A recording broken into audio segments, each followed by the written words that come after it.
Yo, hello, welcome.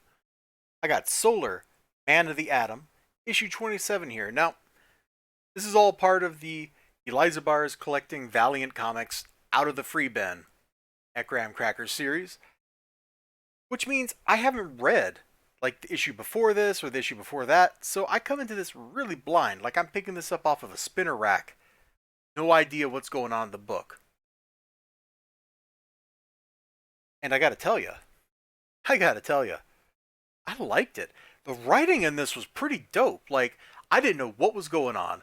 I don't know why Solar is sitting here with a dude in Australia, going into like Dreamtime or whatever, who's got a cool looking axe. The cover just looks great, doesn't it? It's very evocative of like a mood and a place and a feeling. But I didn't know what was going on in this. So I open up, and immediately we got Homeboy here, very 90s looking superhero. He's got the like high and tight. He looks like he's ready for war right on the cover. And what's he talking about? He's talking about if they're on the planet's surface, I'll find them and destroy them all. He's just getting right into it, man. He's just everyone is going to die. That's a really stark contrast from this kind of introspective, ready to learn kind of perspective here on the cover to murder, death, kill on the front page. That was jarring. I had to like flip back and make sure like I was reading the same book that I picked up and I didn't accidentally like have a comic inside the comic or something crazy like that. Lordy. So anyway, Solar is like speaking at a presentation and he starts flipping out. Like at a conference, he starts flipping out, having visions. And he sees a guy right there. And I'm just like, oh man, what's going on? I'm there.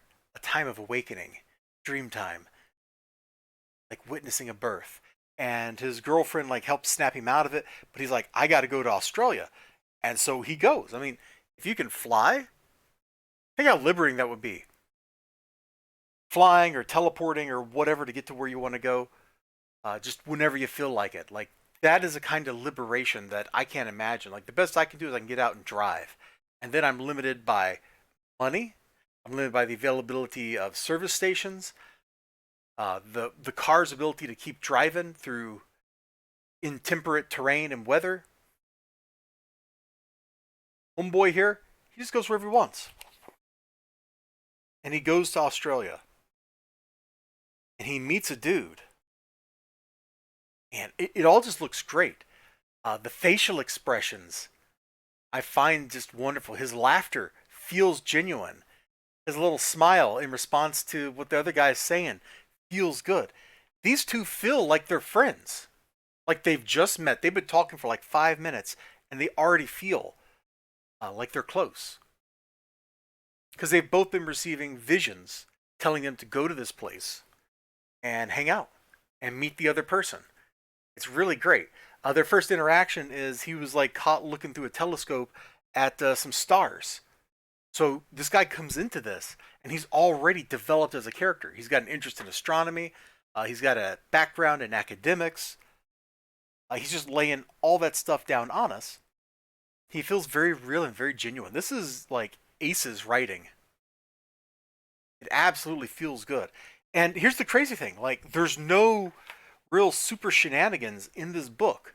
It's really just all these two guys talking with occasional whatever uh, Doctor Evil Solar Deathman's name is, like showing up from time to time on his mission to kill spider aliens. Which, by the way, I'm with you on that one, man. Kill them spider aliens. The book is just a ton of fun. I got to show some of the ads, man, because I love that, man. Final Fight 2, pretty good game. I think I like Final Fight 1 a little better. And if you got the serial numbers here, you can get prizes. Look at this. Did they really sell millions of these books? They must have. They must have, dude. Absolutely crazy how big the comic book industry used to be compared to where it is now. And with writing that's as tight and as engrossing for somebody who came into this blind as this was, I can see why the comic book industry is the way it used to be, like so good. And with writing like it is now, where, well, okay, Kamala Khan, right? They just killed her. Then because she somehow was a mutant and an Inhuman, which is not possible according to Marvel lore, but I guess it is now. I guess it is now. They brought her back like 2 months later. There's no sting, no permanence, no meaning, no values. Nothing is affirmed. Things are only degraded. Her character was degraded. The X-Men were degraded. Spider-Man was degraded. The Fantastic, like everybody that interacted with her in that death issue were degraded by the act of it having happened. Nothing was uplifted. Nothing was affirmed. It's just shock treatment. And it's not even good because we all know it's not going to stick. This, this one issue feels more profound, feels more meaningful than, I don't know, pretty much any. It feels more profound than the sum total of all the Marvel books that I've read in the last several years that are new, or all of the DC books I've read that are new, with maybe a couple of exceptions for some spectacular standout issues. Like there was definitely some Justice League Dark issues that I thought were baller, but those seem to be the exception and not the norm. Whereas I keep pulling out books from the 90s and I keep getting stuff that makes me go, whoa, this is great. Why hadn't I ever heard of how good this is before?